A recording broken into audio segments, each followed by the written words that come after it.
Good morning. Thank you for being here. We will begin. If we can have the back doors closed, please. Thank you. Good morning, buenos dias, bonjour. Thank you for being here. I'm Rosa Lizardi. I'm the Global Director of the Feminist Task Force. We convened the Women's Working Group on Financing for Development, and we're grateful for you to be here this morning for our event, Gender Responsive Social Protection and Economic Transformation in a Time of Reform. Our featured event at the Civil Society Forum of the Second World Summit for Social Development in Doha, Qatar. This event aligns with theme number 8 on rebalancing reform, anchoring economic transition policies in social protection systems. It is organized by the Feminist Task Force Gender Equality to End Poverty Coalition, the Women's Working Group on Financing for Development, and co-sponsored by the NGO Committee on the Status of Women, New York, Noble Delta Women for Peace and Development International, the Feminist and Women's Constituency of the Global Call to Action Against Poverty, also known as GCAP, the Economic Justice and Rights Action Coalition convened by UN Women, with the support of the Global Alliance for Care. A bit of background. The first UN World Summit on Social Development happened in March 1995, just 6 months prior to the Fourth World Conference on Women in Beijing in September 1995. Forever interlinking the two global conferences, not only historically, but thematically, underscoring many of the principles of social development, such as full and productive employment and the eradication of poverty, as political and economic imperatives, together with women's human rights and gender equality. The similarities and connections continue as the Second World Summit on Social Development comes on the heels of the Fourth International Conference on Financing for Development in Sevilla, Spain, in July of this year, interconnecting issues of multilateralism, reform of the global governance system, social inclusion, social protection, among other issues. The convergence of agendas and the timing make the World Social Summit a critical global conference to re-emphasize favorable outcomes, rework unfinished business and intersecting gaps, and rebuild on social development thematic areas. With 5 years left to achieve the UN Sustainable Development Goals, the World Social Summit's call to action to close the gaps in the implementation of the Copenhagen Declaration and give momentum towards the implementation of the 2030 Agenda presents opportunities for intersectional and multi-sectoral work. Moreover, with the call of the Secretary General's UN 80 reforms and the UN General Assembly's resolution for the revitalization of the Commission on the Status of Women, the World Social Summit creates a moment for deep reflection, discussions, and open dialogue, which we will have today. For gender advocates, it presents itself as a critical juncture to maximize at a time of reform and push on gender-responsive social protection and economic transformative issues, such as the care economy, gendered macroeconomic structures, and development finance. This event will explore 3 areas under gender-responsive social protection and economic transformation in time of reform. 1, the care economy, creating a care economy and caring society that values women's unpaid care responsibilities and contributions in the workforce. 2, gender-responsive social protection, deepening gender-responsive social protection for all in a world of polycrises, intensifying global emergencies such as climate change, increasing feminization of poverty, and entrenched systemic inequalities. 3, gender transformative economic policies, promoting gender transformative economies to reverse the ground lost on gender equality, women's rights, and within a reform agenda. So we have a wonderful panel today. I'm going to ask audiovisual if you can project our QR code for an extended bio on our panelists. First, let me introduce everyone before we go into our session. Ms. Beatrice Lestique, National Secretary, Confédération Française Démocratique du Travail, and member of the ITUC Women's Committee, the International Trade Union Confederation. Welcome. Beatrice. Ms. Yara Tarabulsi, who's the Outreach and Advocacy Officer of the Global Alliance for Care. Thank you for being here, Yara. Ms. Nuru Maru, the Global Call to Action Against Poverty Global Economic Justice Coordinator and a member of the GCAP Feminist and Women's Constituency. Good to have you, Nuru. And we also have Becky Malay, who is with the Philippine Rural Reconstruction Development from the Philippines. Thank you very much for having you here, Becky. The QR code, if we can have it on, has the concept note and the extended bios. So let's begin. This is formatted as a fireside chat. So we are going to have some quick answers, be somewhat informal, make sure that we have input from the audience. And the first question I'm going to make to Beatrice, in terms of gender-responsive social protection, how do we ensure or deepen gender-responsive social protection for all in a world of increasing poverty and entrenched systemic inequalities? And tell us about your work and what the priorities are right now. Okay. Thank you for inviting me, and excuse me for my voice. I hope you will hear me correctly.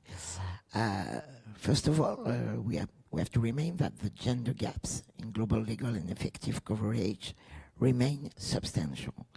We can read in the ILO World Social Protection Report that less than 40% of the working age population are covered by a complete social security systems.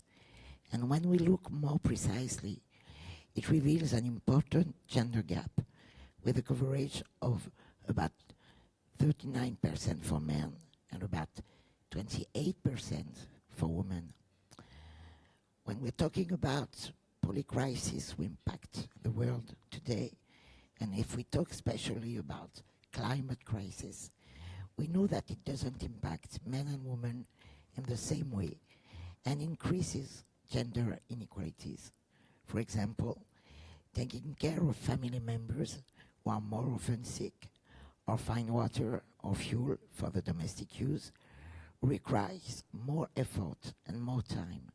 This, in turn, limits the time available for skill training or looking for a decent job. More generally, it is women who compensate for the lack of social protection, who take care of others at the expense of their own well-being. So what do we want in terms of gender-responsive social protection? A gender-responsive social protection requires to cover workers in all types of employment, including part-time, temporary, and self-employment, and include compensation for care-related leave, minimum benefits guarantees, and other risk-sharing mechanisms. Of course, it is essential to address occupational segregation and gender pay gap, but reforms of social protection can also contribute to offset gender inequalities in labor markets. Strengthening women's rights to work and rights at work, such as in the care economy, implies interlinked policies which ensure social protection, decent jobs, fair wages, and work-life balance. Social protection policies can contribute to creating powerful synergies between social protection and labor protection, between social protection and other policies, especially health, education, care, employment, formalization, and fiscal policies. This is why the World Women's, since the fourth World Women's Conference of the ITUC, we are trying to keep some advance in the policy. First, public investments in the care economy and the promotion of decent jobs. Then, provision of paid maternity and provision of parental leave to encourage a more equal division of care responsibilities between parents. A range of policies to close the gender pay gap, including pay transparency, minimum living wage, and strong anti-discrimination legislation, as well as the promotion of collective bargaining, social dialogue, and collective bargaining for gender-transformative social protection, and adequate funding of gender-responsive social protection reforms. Despite the growing backlash against gender equality, we had real success this year. First, the political declaration of the Commission on the Status of Women, adopted in March, represents a key advance, a call for universal gender-responsive social protection systems, including floors, ensuring women in informal and precarious work to have equal access to essential protections. In July also, the fourth International Conference on Financing for Development adopted the Compromiso de Sevilla, which includes a measurable target for developing countries to increase social protection coverage by at least 2% per year. And finally, the political declaration adopted here in Doha welcomes the Sevilla commitment and also includes a reference to the Global Accelerator for Job and Social Protection of the United Nations.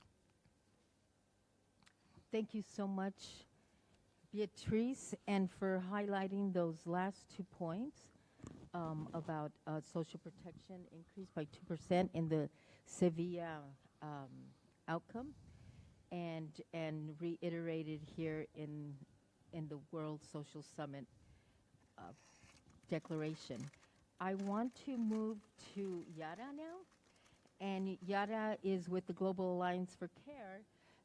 That is a partner of the Economic Justice for Rights Action Coalition. And just by way of background, the action coalitions were created under the Generation Equality Forum. And through that effort of commitments, the Global Alliance for Care was created. And I'll let Yara speak. But a question for you, Yara. Please share the successes and the proposals of the Global Alliance for Care regarding the care economy and gender-responsive social protection policies for women and girls. Thank you. Thank you so much, Rosa, and thank you to the Feminist Task Force and all of the co-organizers for inviting us to be part of this conversation. It's a pleasure to be here and to share with you all a bit more about what the Global Alliance for Care does and what our vision is. Just in case you're not familiar with us, as Rosa gave a bit of an introduction, but the Global Alliance for Care was created within the context of the Generation Equality Forum, as Rosa mentioned, within the Action Coalition on Economic Justice and Rights, as a multi-stakeholder platform that brings together governments, civil society organizations, union associations, international organizations, academia, and the private sector to position and promote a transformative vision of care, transforming our care systems, positioning care as work, as a need, and as a right. This is very relevant to to this space, and this is why we're here at the World Social Summit, is because, as our members have rightfully identified, this space as a critical moment to position care as a cross-cutting priority to all of the development agenda. And that's one of the main positions that the Global Alliance for Care is putting forward. That placing care at the center of our political, economic, and social systems can allow us to reimagine how our societies and economies are organized and gear them towards more equal, more transformative vision. And this also is cross-cutting to the 3 pillars of social development that have been identified at the World Social Summit. So eradicating poverty, the time poverty that women face when they have disproportionate care responsibilities, the wage penalties that they face in the workplace once they have children, as Beatrice was saying, issues of decent work, so investing in care, creating decent jobs, having paid care workers enjoy labor rights, decent work conditions, decent salaries, etc. And I'm very glad to see the ITUC here also to be able to position these issues from a labor perspective in these spaces, and promoting work-life balance policies. Finally, it's also connected to promoting social inclusion by making sure that everyone, older persons, children, persons with disabilities, have the care and support services that they need in a way that promotes social inclusion, autonomy, inclusion in communities, independent living, etc., early childhood development. So really being able to foster positive outcomes for all types of constituencies and actors. And particularly in these times of crisis, in terms of demographic trends like aging, the climate crisis, conflicts that are exacerbating care needs while destroying care infrastructure, it's all the more important to position this transformative, gender equal and human rights-based approach to care in spaces like this one. It's not a peripheral issue. It's definitely a gender issue, but it's also a labor issue. It's also a disability issue, and it's one that touches on many different demands from many different movements. So that's one of the central tenets of the Alliance, is promoting this cross-movement collaboration, this cross-sectoral collaboration, because everyone has a part. Of course, states are the primary duty bearers, but everyone has a part to play in transforming our care societies. And what our proposal really is, what we're trying to achieve, is to advocate for this transformative vision of care in spaces like the World Social Summit, creating important international references and frameworks that establish that we need to invest in the care economy, transform the social organization of care. We're delighted to see that in the Doha Declaration there are several extensive references to this. Also to foster learning and collective exchange on care policies. What kind of policies do we need to demand from states? What has worked? What hasn't worked? What are some lessons learned? How can you address care in different contexts? And finally, creating new narratives on care. So communications and promoting the recognition, the valuing of care, but also that care is a shared responsibility. So this is basically how the Alliance is working, and we work through our members, through their collective intelligence, through promoting their work, their advocacy in order to achieve these changes. We've had several initiatives that have been greatly successful. We've had care pavilions around important multilateral moments that have allowed us to showcase the leadership of our members who share this vision and have them really advocate, and in a collaborative way, putting everyone on an equal footing, government, civil society, academics and others, be able to bring these proposals forward. So I'll stop here. Thank you very much. Thank you so much, Yara. Just, you mentioned the pavilions. The pavilion in Sevilla was a success. It was running simultaneous to the conference and had events all around during the time that we were there. Just very quickly, I don't know if you mentioned who are the leaders or co-leaders of the campaign, the governments. Yes, so the alliance was co-convened by the government of Mexico and UN Women as part of the Generation Equality Forum, and it's been really thought of as this multi-stakeholder platform. So as you mentioned in the Seville Pavilion, we also had other governments come and sponsor and co-convene our activities, like the government of Spain, local governments, United Cities and local governments also. The ITUC has participated in many of our activities. So really the idea is to bring all of these different actors together and have them have these conversations in a way that reflects the shared responsibility for care and the role that every single one of these sectors has to play. Great, thank you so much. I'm going to turn to Becky and moving towards some of the social movements, the women, the organizations on the ground. And I would love to hear from you, and then Nuru, about how to deepen gender-responsive social protection for marginalized communities, and also what is your approach, and how are you serving that in your country, the Philippines? Yeah. Thank you very much, Rosa. Can they hear me? There are several social protection measures in the Philippines that are actually friendly to women, supposed to be. Daycare, you know, the gender budget, the GAD budget, 5% of the budget, even at the local level, are actually allocated supposedly for GAD projects and all of that. And then, but I'd like to focus on what we have been doing in terms of the care work, because it's quite unique in the sense that care work is a bit invisible. It is also very invisible in the statistical system. It's not measured.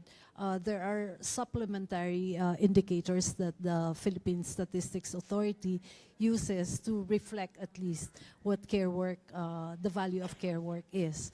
But the disproportionate time and effort and that women and girls are actually devoting to care work is not really measured in the sense of policy, no? So they're invisible in the statistics, and therefore no policies are actually being uniformly applied and universally applied so that that can be addressed. So what we did in my country, we had a collaboration with the Philippine Commission on Women. At least we have a Philippine Commission on Women that's very active. And then this is also supported by the UN Women. Also, the Office of the Resident Coordinator was very active at the time to support the project. Mainly, Oxfam Pilipinas was our project partner. And then my NGO, the Philippine Rural Reconstruction Movement, which have been working since 2013 in the areas that were damaged by the huge typhoon in the Philippines, no? The super typhoon that happened.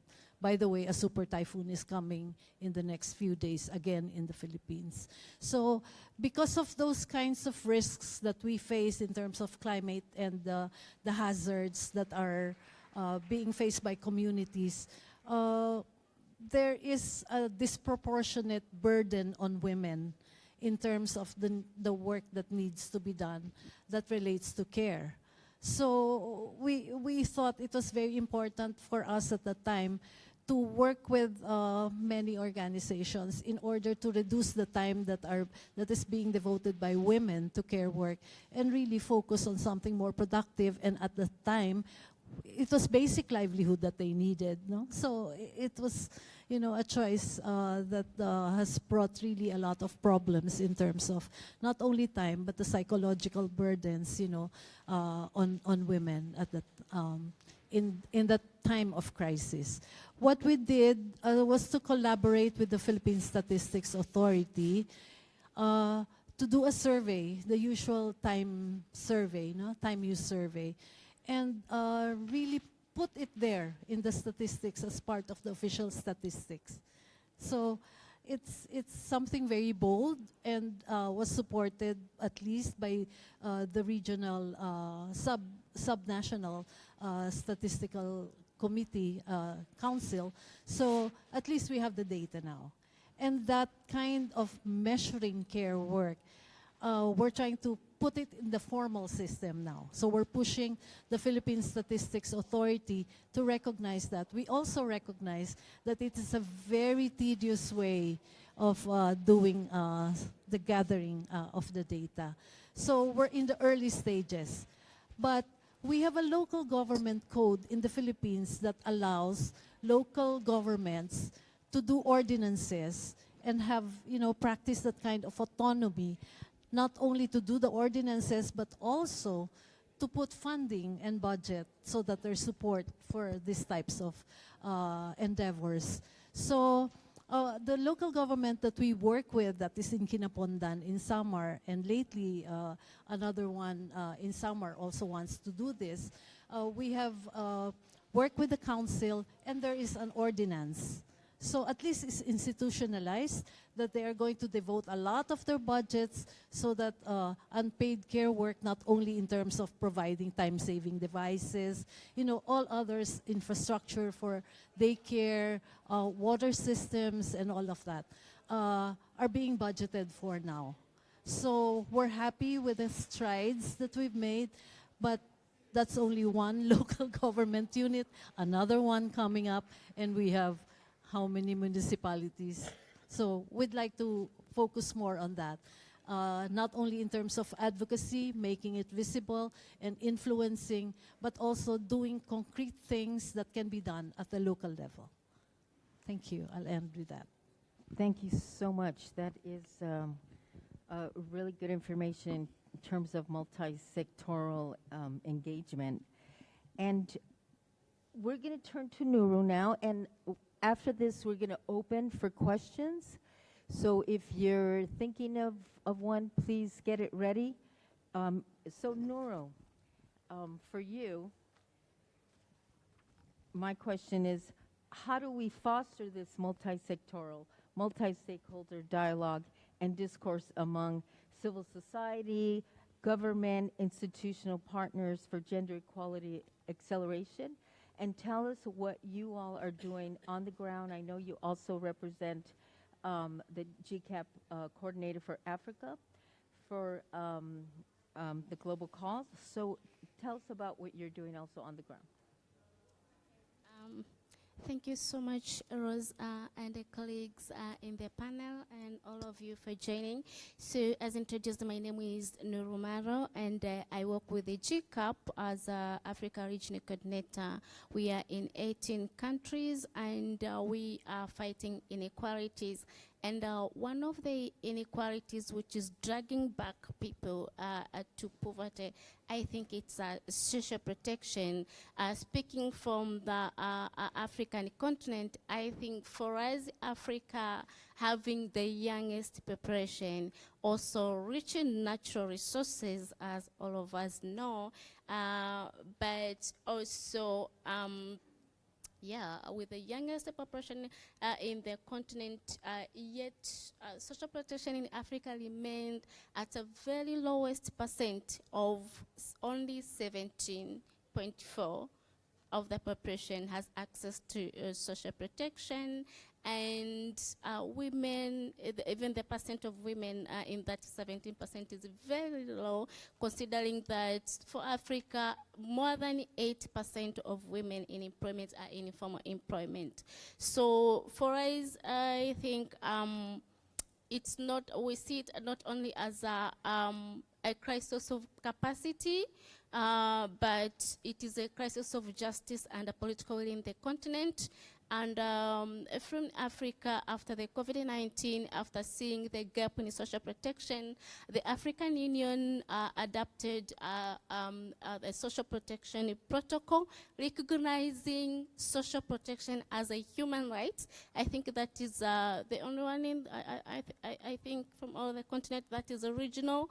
And as I said, it is recognizing social protection as a human right, but for it to be enforced, it needed ratification of at least 15 countries, and yet from 2022 to now, only Zimbabwe has domesticated the protocol, and we GCAP now, we are pushing for the ratification and the domestication of the protocol, because it will not count. It has very inspiring commitment. If implemented, we are going to bridge the gap in social protection, it is going to address the issues young women and girls suffer, and the children in Africa, people with disabilities and other marginalized group. Just to share the 4 components in the social protection, the protocol of the African on social protection. One of the first commitment is for the government to commit on budgeting of the social protection, and I believe all of us here agree that what is missing is the financing part from the Copenhagen to now, Copenhagen and Beijing 30 years now. We have had very beautiful and promising declarations. We have had very beautiful commitments, but the implementation remains low because of the budgets, or maybe social protection is not a priority. That's why I said this is a matter of it is a crisis in justice and political will, and we really need to change these policies to implementation. But secondary to Africa, it is the second commitment on the protocol is integration of informal and rural workers. The third one is gender responsive budgeting, which some of the country, like my own country, Tanzania, for the 50th year now, it has been one of the priorities that there is a special committee for this gender responsive budgeting, which it is interministerial, coordinated, trying to address the gender gap in our budget. But the fourth commitment was on the implementation and monitoring, that the African Union wants to establish a social protection committee of accountability, which will monitor the implementation of the protocol in all African countries. So that is, we are pushing for adoption of that protocol, believing that it is setting good environment of access to the social protection and social securities for many marginalized groups in the continent. So moving back to, that's what we do, moving back to yours, I think that was the first question, like what should we do? And we see the gap, and maybe we cannot go to, I would love to highlight just briefly, like for Africa, before going to what challenges are affecting Africa. One, why our budgets remain low in social protection is because our government are spending more on debt service. For example, Ghana and Kenya spend more than 50% of their budget is serving debts, and the others, like my own country, 32% of our budget goes to debt saving. That could have been going to health, education, and social securities. And when you consider, you look at this debts are illegitimate debts to developing countries, and we think at this international forum, international community, the civil society organization, education institution, the private sector, we really need to work on debt justice, especially cancellation of the of legitimate debts, but also seeing how is it connected to climate justice, as we also see Africa contributing less than 4% of the emissions, but yet we suffer from drought, from floods, and our government also is spending a lot of billions on climate action, on disasters, and we think now we cannot solve this gap without addressing the issues of climate injustice, and especially on climate financing, moving to, from loans to grant-based climate financing. But I think also Nurul, if I could just stop you there, because I think you're bringing up a lot of really, really good points that are bringing us and expanding this into different thematic areas about debt and debt servicing primarily, and the debt climate connection, which is fantastic. I don't mean to cut you off, but I just want to be equal with the time and allow for some questions right now, especially on these points, which are really expanding the discussion, which is great, because that's what we're here for. So I want to open the floor right now to any follow-up questions to any speaker. If you have follow-up questions? Anyone's interest piqued? Okay, yes. Any other question? I just want to line up a couple of questions for our panelists. If anyone else has a question, just raise your hand and we'll get a microphone over to you. Thank you very much. And if you can please introduce Gabriela yourself. Hrabaňová from the Global Forum of People Discriminated Based on Work and Descent. Thank you for the conversations here. I don't have a question actually. I just have a comment that I would like to bring, and I would like to highlight a document, a policy brief that we did together with the UN Women. It's about women belonging to communities discriminated based on work and descent, and advancing the intersectional rights and justice. And for us, it is important that the voice of those most marginalized women among those who are already marginalized as the groups are also being visible and being heard at such a fora. So you can visit us. We have a stand, the Inclusivity Project, here at the exhibition number 6. But also, I think it's important to include the Dalits, Haratins, Roma, and other groups which are practically needed to be highlighted as well. Thank you so much. Thank you so much for that, offering that resource. I think it's very important. We did initially invite UN Women here. I think we all know that, the certain defunding issues are limiting some engagement, but we will follow up and ensure that we bring in our partners and get that publication to everyone. Any other question? Okay, let me turn to Beatrice and continue the conversation. It'll give you some time to come back on this issue, which I want to explore a little bit more. Follow-up question, just in terms of one of the things we want to relay here are also big thinking or big ideas or big dreams, strategies, cutting-edge approaches to advancing feminist push-forward proposals. What does the ITUC or your French contingency have in terms of big proposals or big dreams around your work? We want to hear them. Let's vocalize them and put them out there. Well, I talk about already the strong proposal that we push, especially the Women's Committee of the ITUC. But let me talk about some examples of work that trade unions are doing around the world to ensure a better equality between men and women. For example, in India, around 90% of India's, I have to put my glasses, sorry.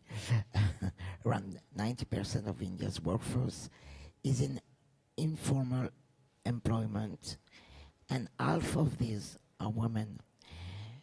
SEWA, Self-Employed Women's Association, with almost 3 million members, is the largest trade union organization for women in the informal economy. SEWA community and education centers operate in 18 states in India.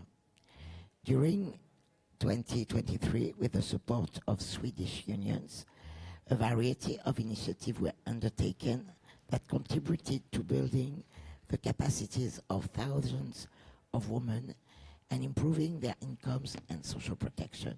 For example, more than 30 million women received help to register in the social security system, and 80 of them were able to access to retirement pension. In Argentina, since the new government took office in December 2023, Argentina, has been in the grips for a brutal adjustment program. The government cut funding for health and social protection and dismantled many key programs for the assistance of vulnerable sectors. Wages are falling and unemployment is on the rise.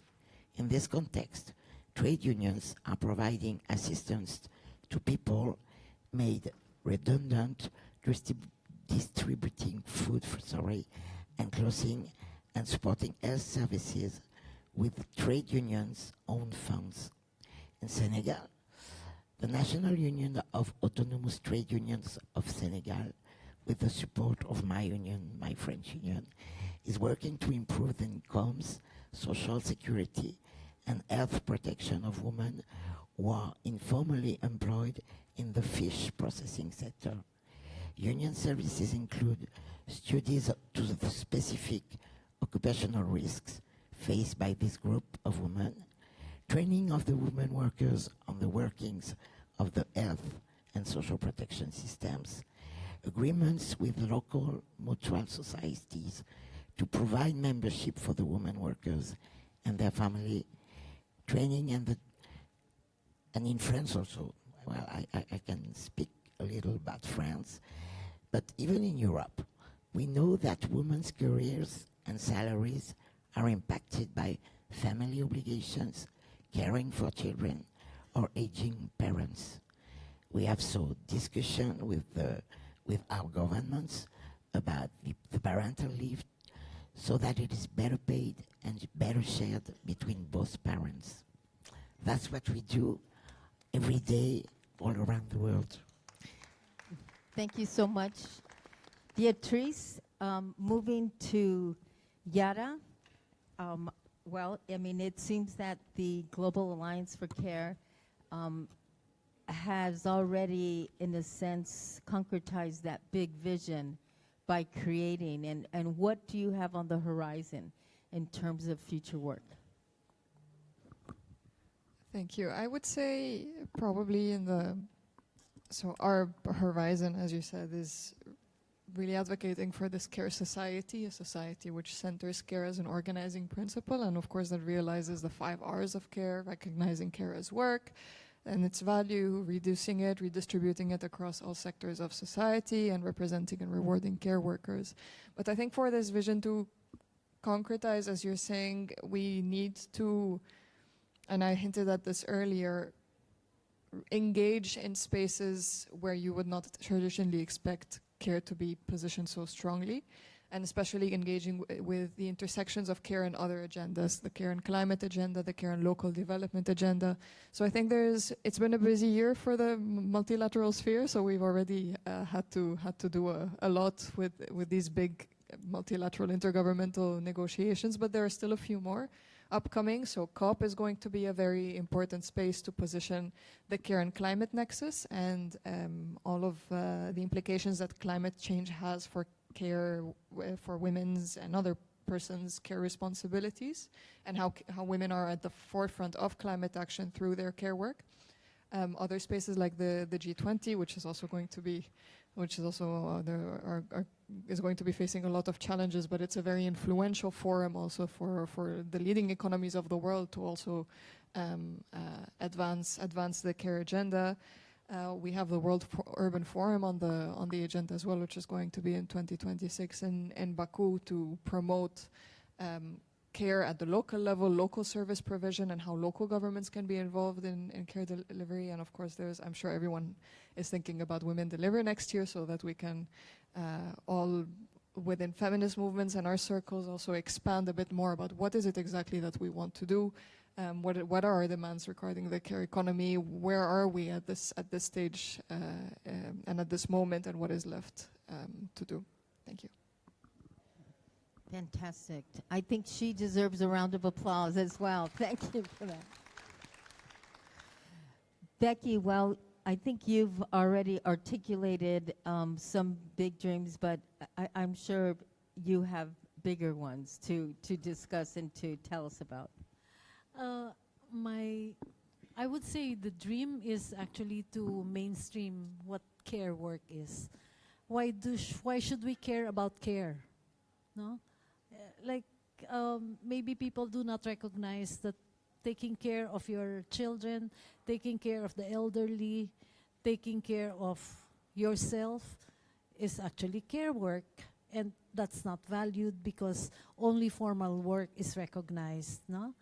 And I think it was a very good idea that we launched this project at the time when the typhoon hit us, because those rural communities were one of the most vulnerable in terms of climate and disaster impacts. The Philippines is #1 in the World Risk Index in terms of impacts of climate change. No? So we are on our 20th typhoon this weekend, and this weekend, and that is a super typhoon that's coming. So again, we always have to brace for all of these things. So especially for vulnerable countries, I think it's very important to look at the needs of people who are doing care work, but really recognizing that the impacts on women and children are very much disproportionately given to them. No? So our calls really constitute of several R's, no? Letter R's. First, to recognize care work, because if you don't recognize care work, you don't know what you want to pursue. And then also, we are saying that it's also very important to reduce the arduous household tasks, for example, from promote by using labor-saving devices, for government to provide a lot of public services, especially in the remotest areas. Those kinds of investments will help a lot to ease the burden of care amongst especially women, no? As I said. And then, of course, the next R is to redistribute the caregiving tasks among the members of the household and communities, including the government, the private sector, and the last one is representation of care workers in discussion of policies and enabling mechanisms. So that's how we try to communicate what our demands are. And that ordinance that I was talking about was actually recognized by ESCAP. We were given an award and recognized, along with Oxfam Pilipinas. PRM was given an award by ESCAP for that kind of pioneering work in really legislating at the local level what needs to be done to support care work. Now we're asking now for the investments in the public services that we need. So we hope to expand that. Thank you so much, Becky. And let's hear a round of applause for Becky on those great points. And Nura, we come back to you and following up on how you talked about those very beautiful words that lack political will to actually make them happen.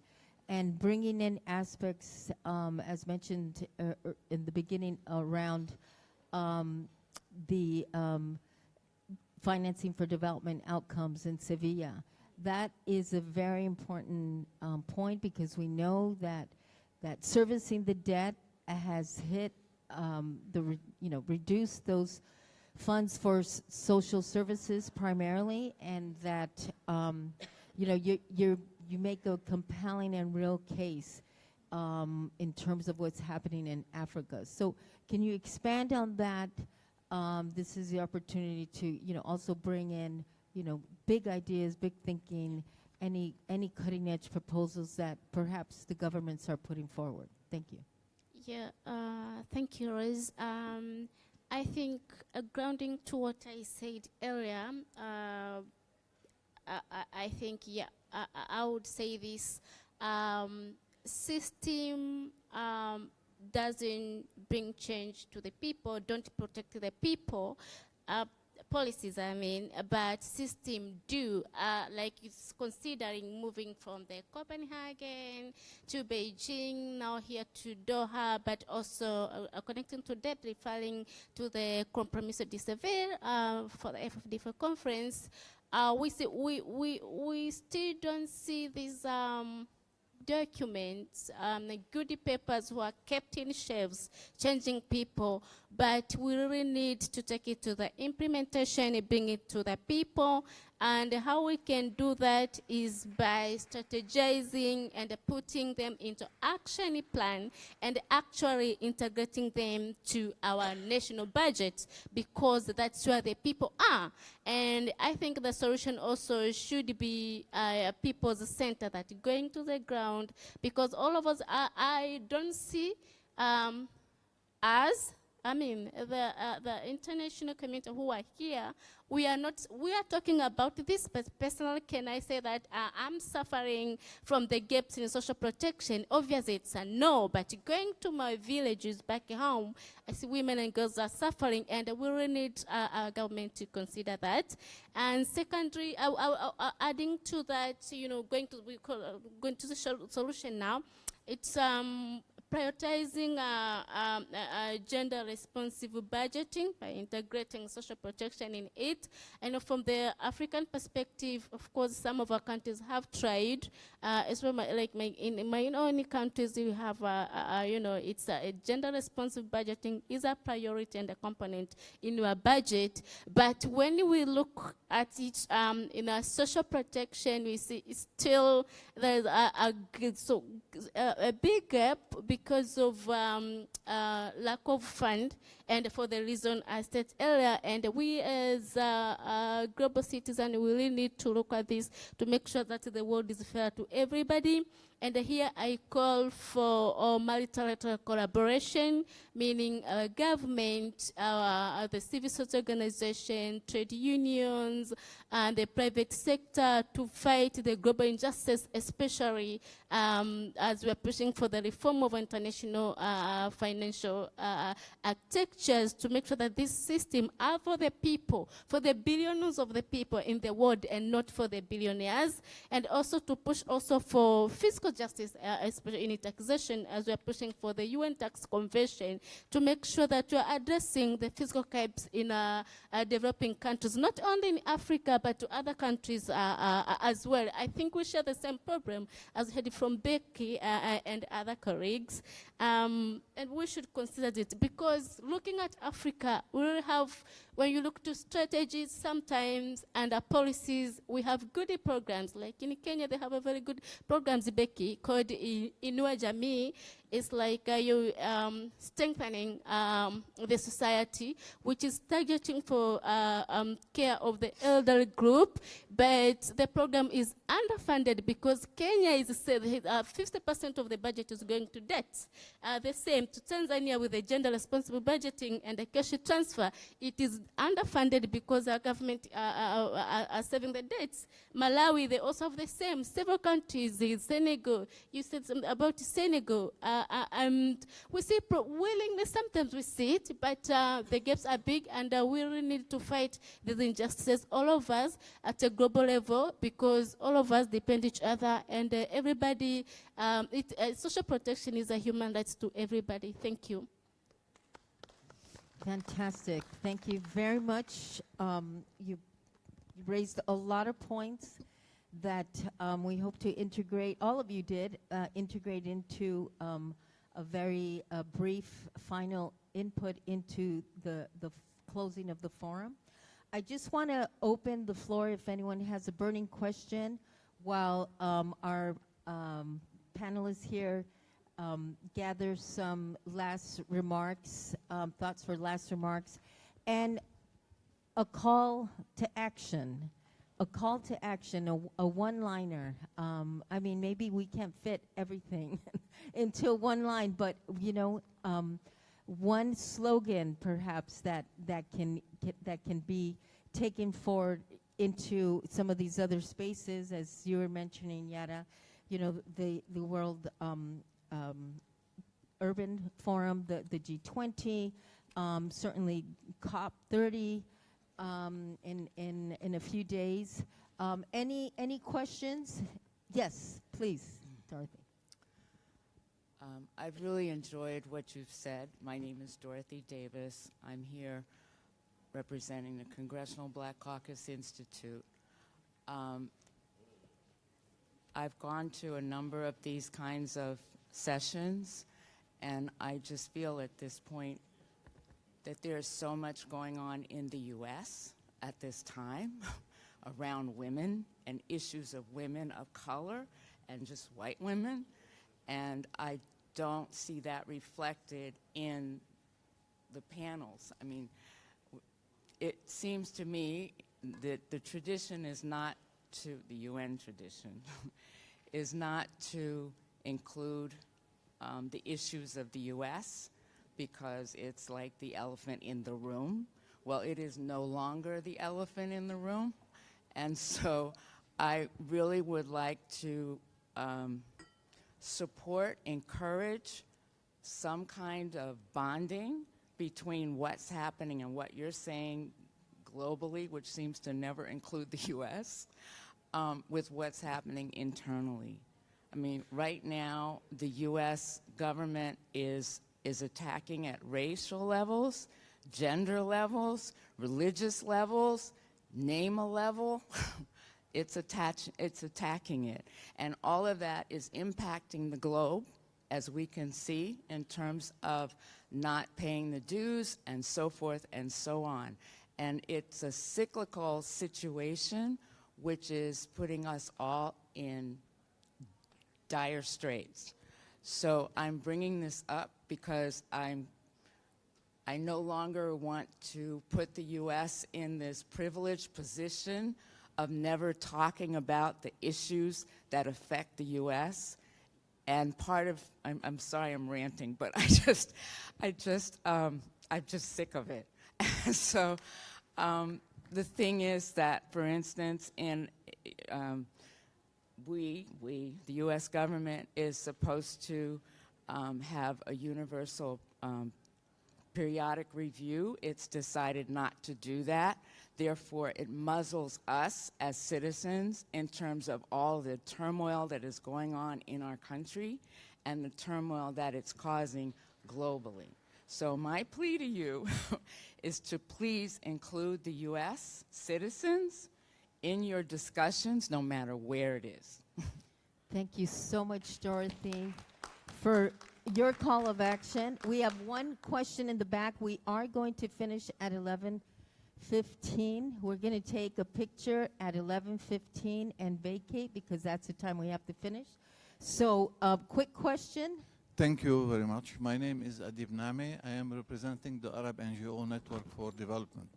Actually, we are very interested in the idea of the care society.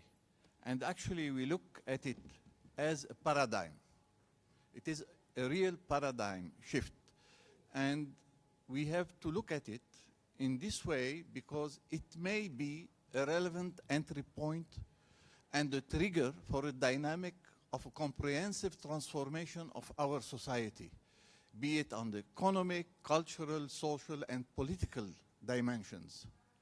Because it means that we have to shift from the type of civilization and the type of societies that is dominating now to a real people-centered with real gender equality, with real social development, with everything that put people at the heart of our civilization model. And of course, this will include what the previous speaker said about it is everywhere in the world. So we may aim at, maybe for Yara and other people working on this, how can we transform the paradigm of care society not into specific intervention here and there, but as a dynamic and entry point for a comprehensive transformation. Thank you. Love it. Another call to action. So we're going to start with Nuru and work our way this way. Your closing call to action, closing remarks. Briefly, I think we're doing like 15 seconds each. Yes, I'll do this in a single sentence that we need, the cause of action is to address all structural injustices and support the system that stands for the people, for the billions of people, and not for billionaires, and also believing that policies do not change, do not protect the people, but system does, and the system means the system that invests to the people. Thank you. Thank you so much. Yara? Yeah, I'm sorry, the two interventions were very rich and left me thinking, so I'll try and address that also with my final call to action. But I think And what we're competing with clapping, so I if you know, can yeah, speak yeah, up a I'll little do my bit best. Sorry, closer not, to the not microphone. my forte, but I'll do my best. I think really in these times of anti-rights, rising anti-rights movements and major significant funding cuts that are threatening our movements, I think one thing that we really need to reflect on, and related also to this idea of the care of society, because thinking of care as a cross-cutting issue, we really need partnerships more than ever to pool our resources, pool our collective intelligence together, not just to defend and hold the line, as many feminist actors have been positioning, but also to keep pushing forward and involving all actors, considering care, but also all human rights issues as cross-cutting, interrelated, and break these silos that, related to my second point, we need to reflect on how did we also get here? How did we come to depend so much on electoral cycles to threaten our movements, to threaten all the progress that we've made? And I think this is really, it really has to do with rethinking the way that we've organized and valuing collaboration, valuing care between us as movements and between all sectors of society to keep defending these principles and pushing them forward. So. Fantastic. Thank you. Becky? Well, I'd like to say, end poverty, fight inequality, change the system, and care for care. Wonderful. Thank you. Beatrice? Well, I'd like to say it's time for action now. We must build on this global momentum to ensure that the key role of universal social protection for safeguarding people and the planet is fully recognized, integrated into public policy, including the needed investment. And I want to say something. You're right, the United States is the elephant in the room, of course, but be sure that the American Union is fighting now against the politics you talk about. Be sure of that. Bravo, thank you. I want to invite the panelists to please stand, and let's thank Nuru, Yara, Becky, and Beatrice. Thank you so much for this wonderful panel. Thank you all for being here. We appreciate it.